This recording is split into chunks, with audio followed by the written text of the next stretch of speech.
this is a principle for life and business, is sometimes having constraints are actually a very good thing because it forces you to be creative and to think outside of the box. Welcome to Life Unleashed, The podcast all about creating the best life for you and your furry best friend. If you're a dog mom on the go, juggling life, work, and the endless joys of being a dog parent, then you're in the right place. I'm Dani. And I'm Nick. And together with the incredible dog mom community from Tails Up Pup, we're here to share advice, stories, and the obsession we have over the love for our dogs. Get ready to laugh, learn, and lean on each other because life with your dog just got even more awesome. The number one question we have gotten since moving into the house is, what is life like? What is our work life like? What is it like working in your basement? And what do we miss about the office? So let's answer all the Q's. In one simple answer, it's awesome, and I'm so glad that we did it.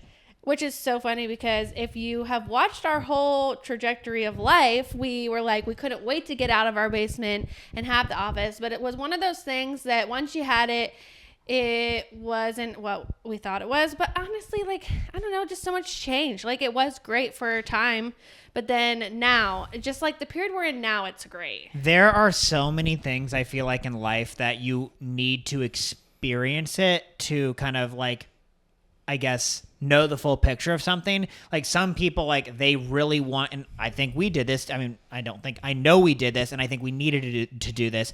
I wanted to live in a city at one point in my life. Mm-hmm. I did not like it, and I would not do it again unless I had no other choice. But you didn't hate it while you were there, and I didn't hate the office while we were there. No, exactly. But I'm very glad to have a house and to not be, in downtown Atlanta area, Yeah. And same thing with the office. Like, now that we're here, like, this is what's right for us at this time. So I think like things change. I think it will be good to just lay the framework, go back 2018. We start Tails Up Pup in our basement. That we had a different house. To set the scene, the basement was an unfinished basement, kind of dark, kind of grungy, not air conditioned or heated. It just kind of was like, not the most fun place to spend tons and tons of hours. So that's where Tails Up Pup started, and we were there for 18 months. Is that right? Yeah.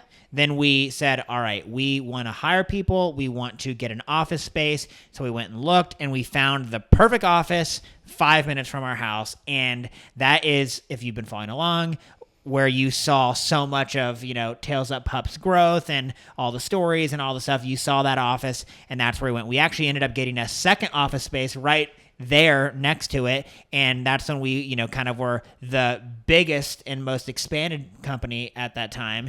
And then we consolidated down back to that original office space, knowing that, we realized we didn't need that much space. And then now full circle, we bought another house a little further out, and it's a bigger house, and we have our office in our basement. Yeah, I think the biggest thing that we've learned is that bigger isn't always better, and that to have all of those things and make that business run efficiently, we had to sell so many more things. So now we can scale it back. We have to sell less items to be able to make more money for us, It is very interesting. Everyone always thinks that like bigger is better, but like sometimes bigger means that you have to work more hours, do a lot more things that you may not want to be doing, particularly, 70 hours of sewing bandanas and things like that. That can get old after a while. And it's like, maybe working 40 hours, but a lot less overhead. You'll end up making more money doing that and be happier. Yeah. And I think that that's hard because the picture of success is different for everyone. So you just have to look at yourself and say, what is success to me and what do I want? And if it is having a big team and a pretty office and having those things, then that's what you need to strive to have success for you. And for us at that time, that was success for us. But even still, like, we always never felt like we were successful for what we wanted. But to the outside eye, everyone was like, you're so successful because you have all these things. When now I feel like we feel more successful than we did then because we have more things that are important to us in finding success. Yeah, a lot of those things just lead to headaches. And it was very exciting in the beginning. I think we kind of like went through this like, cool trajectory of like super excitement. This is awesome. I'm glad we did this. This is the right decision. And I actually think that it was the right decision for us at those times. But through that, you learn a bunch of stuff. The business changes and evolves. We as people change and evolve. And we realize, actually, maybe this isn't exactly what we wanted. And we always knew that we wanted to start a family. That was going to change things. And we kind of ended up coming full circle saying, you know what, we don't want to put the business back in our old basement. We didn't want to do that. But if we had a space at home that was, nice, bigger, adequate for our size, that might be pretty awesome. And we basically went on a house hunt for that exact thing. We found what we felt like was the perfect house within our budget, all of the things in the right location. And here she is. And it has been amazing for us. It's so crazy to think that our office was only 5 minutes away. So, chalk it up to a 10-minute commute. But I feel like we save so much more than 10 minutes in a day. So much. And I think it just has to do with like you're able to bang out work whenever you want. As an example. And go ahead. No, go ahead. In the office, every room was individualized. And here it's 3 rooms, but they're all open to each other.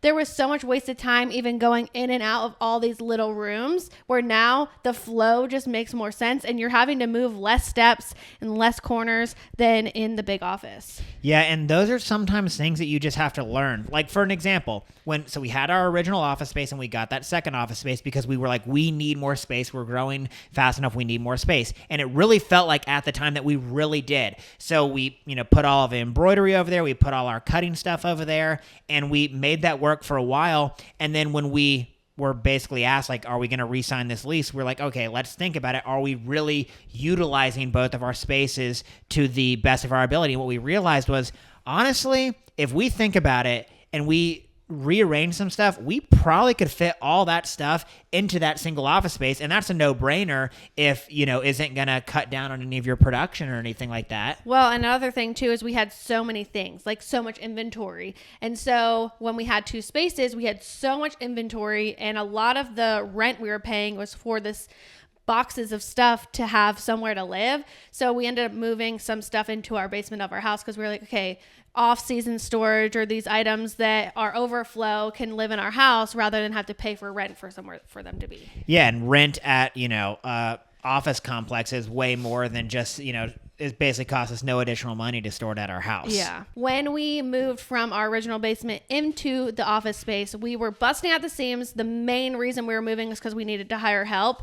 And I feel like we have realized what is important to us now. And if we got to that feeling again, we would do it in 2 different ways. We would either say, we don't need to grow anymore. We're happy with where we're at. Like, we can either increase the turnaround time, or we can say, you got to cut it off at some point.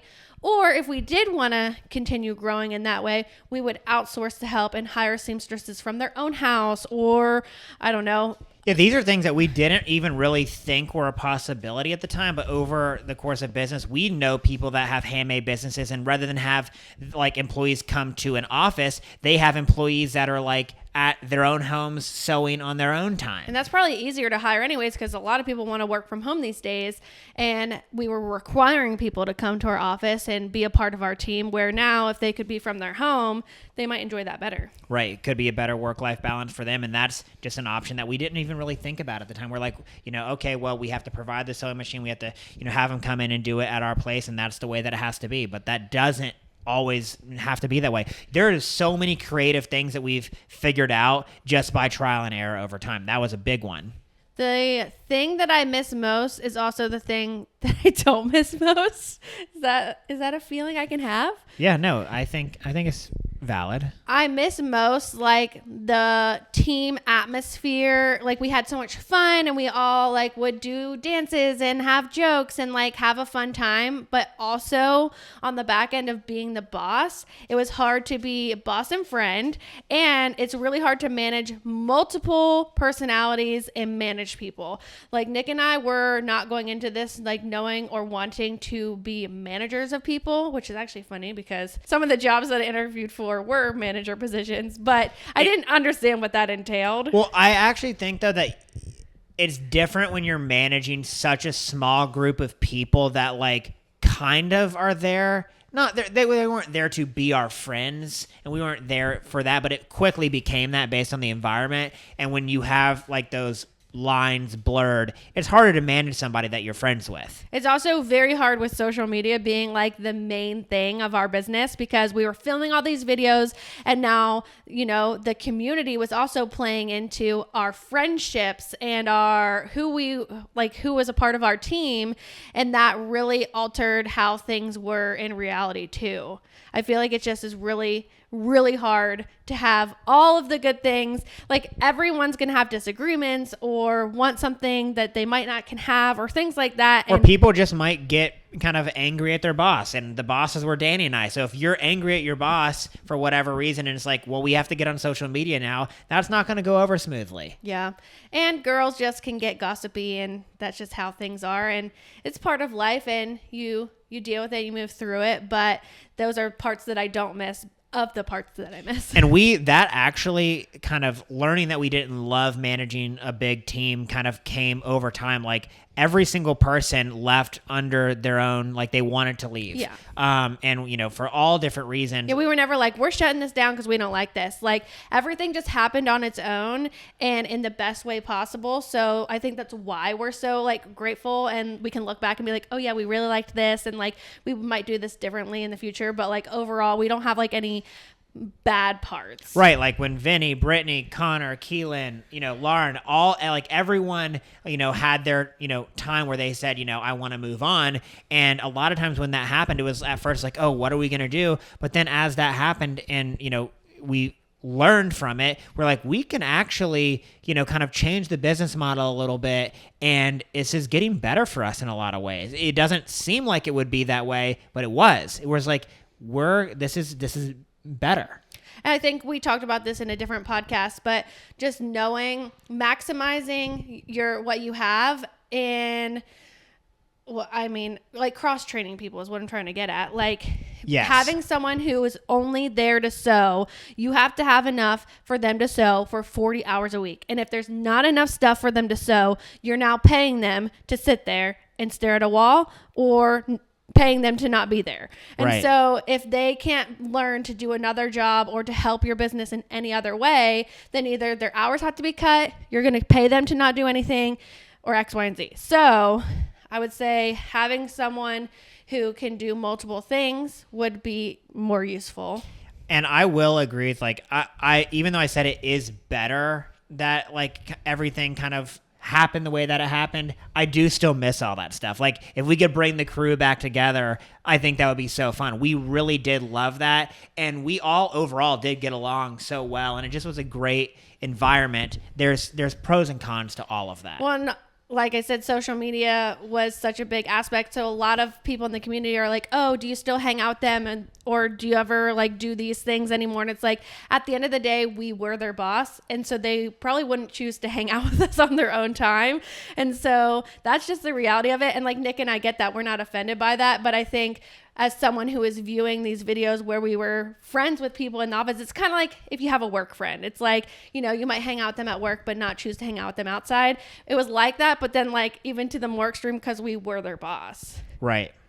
And I mean, that's not every relationship at Tales of Pup. It wasn't all that way. No. But it definitely can blur the line. I mean, Connor and I, for instance, who were like friends first. Yeah. We, you know, childhood friends and everything like that. And then there's now this like boss relationship, which like is not always easy to manage. It's like we would still hang out outside, obviously, as friends, but like, did he not want to hang out with me as much because it's like, well, you are my boss. It blurs the lines. And I would say I did learn, not that it turned out bad, but I probably wouldn't hire a friend again, just because managing that can be very difficult. And fortunately, that all worked out in a positive way, but I could see how that could go sideways very easily. Well, and it's hard to like even comprehend, because in most day-to-day things, like, we're not like coming across as a boss, because like people know what to do. Like, they come do their job. Like, as long as everyone like follows the rules and does their own thing, like, there really isn't a boss relationship, which then also can get like wonky, and like people are like, wait, what are we friends? Are we like, but then when it comes down to decision making and like, okay, this is important, or like you cannot do this in the workplace, or like you can't say that, whatever, those type of things, then it does come down to being a boss, and that can be really difficult too. Right. Or, I mean, if you say something to somebody and then it's not getting done, and then you have to follow up with it, and it's just like, if you're just friends with somebody or like kind of like coworkers, it's not really your responsibility to keep your coworker on it. And you could imagine if you have a coworker, you'd probably feel pretty awkward going to them and be like, hey, are you going to do this thing? And I'm sure lots of people have to do that when, you're working with somebody and maybe they're working on this part of the project for you. But like when you're doing it from like a boss role, it can be awkward. Yeah.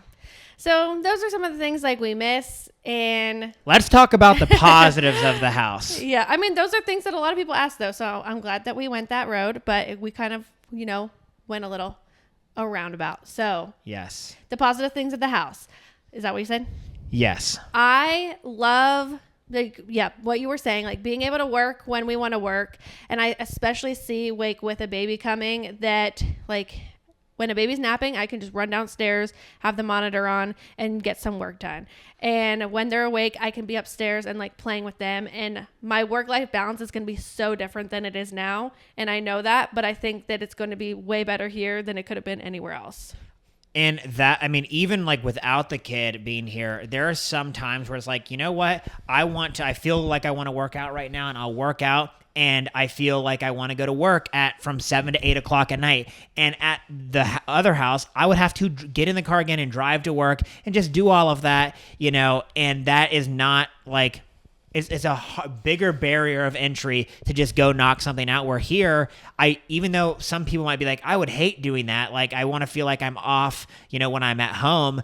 I can do that if I want to. I'm doing it because I want to do it. It's only saving me and I think that's part of the business owner mentality. When you own a business, I think you really ultimately know that it all comes down to if you don't put in the effort, like on all the different fronts, it's not getting done and it's only hurting you. So it's kind of like you just feel like you're helping yourself out by doing it, particularly when you have the motivation to go do it. And that's the nice thing. Like, it can be hard, and sometimes it would be a drag at the office. I felt like that was actually more of like a traditional job. Sometimes it's like I'm at the office from 7 o'clock till 4 or 4:30. That's kind of when I'm at the office. And now I can be at the office from like 6:30 in the morning because I'm up and ready to go, until 9 o'clock. And then if I want to go do something, for myself for an hour, I can do that and then come back and get back to work. And it just feels better. And the office for you, a lot of times, is like the kitchen table. Right. Nick loves working at the kitchen table, which I really didn't think you were going to like that because you're very much like, I need my atmosphere. But for some reason here, you really like sitting at that table. I do. And I can see everything, Yeah, it's like. But like if I have to really get some hardcore stuff done, sometimes I do like to go down to like the basement, my basement office, and knock stuff out there. I think the most surprising thing for both of us, but probably more surprising for me, but you realized it later, is the fact that we are never leaving the house. And so we want to leave the house now. So we are so homebodies. And when we worked at an office, we really didn't want to do anything at the end of the day or like on the weekends because we were in an office for so many hours of the week that like we just wanted to sit down and veg out like when we could. And now that we're like in our house, we are itching to get out of the house. And so on the weekends, we're enjoying getting together with friends and going to the pool where we didn't have joy in those things before. So really finding value in our personal community and our surrounding. And I've convinced Nick to join the gym. So getting out and doing those type of things. I've always kind of been like more of like a solo gym type person, but like when you wake up, work, then work out in your garage and then come back in to your house and go to bed, like that schedule day in and day out gets very old. And you're like, oh my gosh, I'm going to go crazy just being at home all the time and not having that socialization. So like getting out and going to the gym every day is a super important thing. Having times where we're specifically going out, and not that we didn't hang out with our friends before, but we did it less often. Now we're like really trying to make a point to hang out with our friends weekly and things like that. It just makes a big difference to get out of the house. And I think for like our own mental health and just like overall kind of like, I think what we like, it does feel better to not be burned out all the time socially, because being burned out by being in the office, that wasn't like social like burnout, but it was, you know? And so like you're Just socially having burned out, but someone- not by hanging out with your friends. Yeah. It got to a point where Nick was like, I haven't driven my car in like 3 weeks. And I'm like, that's a problem. You need to get out of the house. You need to do something. And he was even saying now, like, should I join the gym? Like, it's expensive, blah, blah, blah. And I'm like, for your mental health, like, you have changed as a person in the last 3 weeks, because he was turning into like, we didn't even know it. Like, you just enjoy social aspects of your life, and going even for 45 minutes and talking to people 5 minutes before and 5 minutes after, like, really has changed like your mental health and your happiness. Yeah, no, that's 100%. And sometimes like, yeah, you think that, oh, I'll be fine to just do this routine, but then you like get stuck in it and you're like, man, something's like off. And it's like, I need to be out and seeing people. Yeah, I noticed it in myself first because I was enjoying going and meeting with some of my friends. And then I told Nick, I'm like, oh, who am I? Like, I used to like enjoy those things, but not to this extent. And then he's like, wait, maybe I would like that. And I'm like, yeah, you need to get out of the house more. Something else that's random, but my current favorite thing. So we have always had office dog toys and house dog toys. And now the office toys live downstairs and the house toys live upstairs.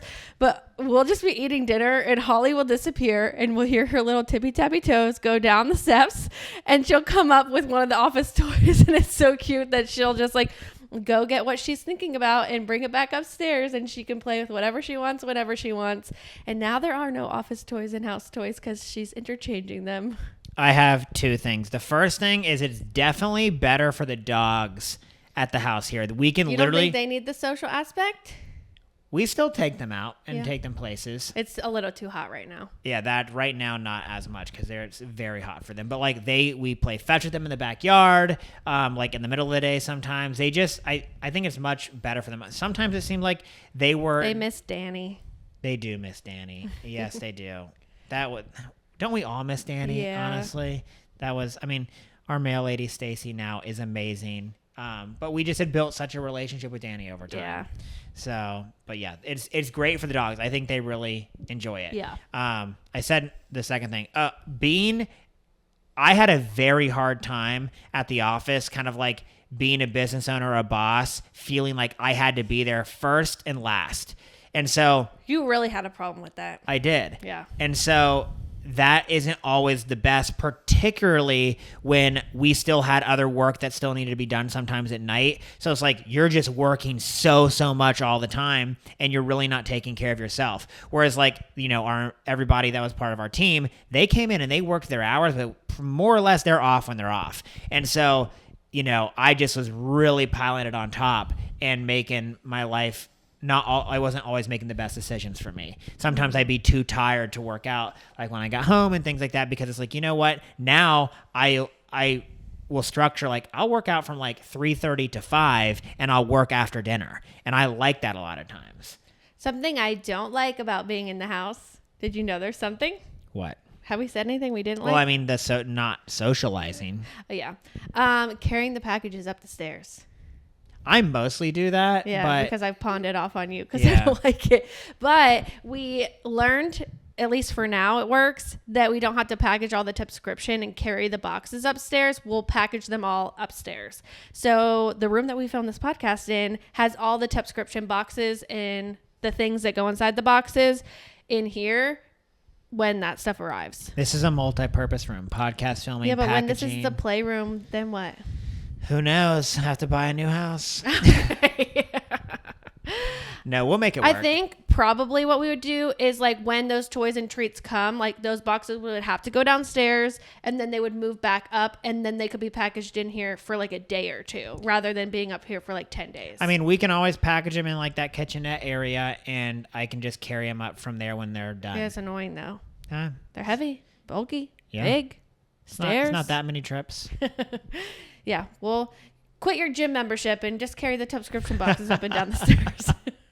But if you're a business owner out there listening to this and you're considering getting an office, I would say that like you know your situation best, so you're obviously going to make the best decision for yourself, but I would definitely give it a second thought. There's a lot of additional headaches and expenses that come with an office, And even if you're not trying to hire a team, if you're just getting it for the space, be mindful of how much cost that's going to be. Is it going to bring you that much money, or are you going to have to make that much more money?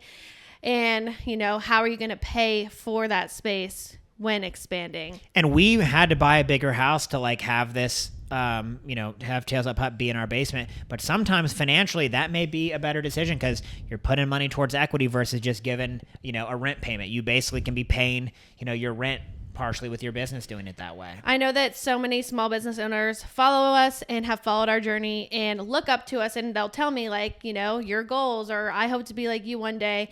And I think you just need to take what social media shows with a grain of salt. And if you have a specific question, message me, because I will always tell you how it is. And getting an office was great for us at that time. But when people ask me now, they're like, hey, I'm just deciding if I should get an office.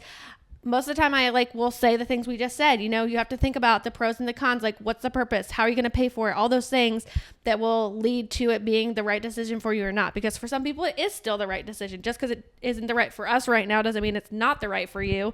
You just have to think about those things. Yeah, there's so many factors. Every situation is different, but I think that everyone sometimes thinks bigger is better, having the office is always better, and that is not necessarily true. And so one of my other small business owner friends needed more space than her house provided, so she got a storage unit to put some of her off-season stuff there. So that's also an option. Cheaper, that's maybe a short-term you get a shed thing. Or something.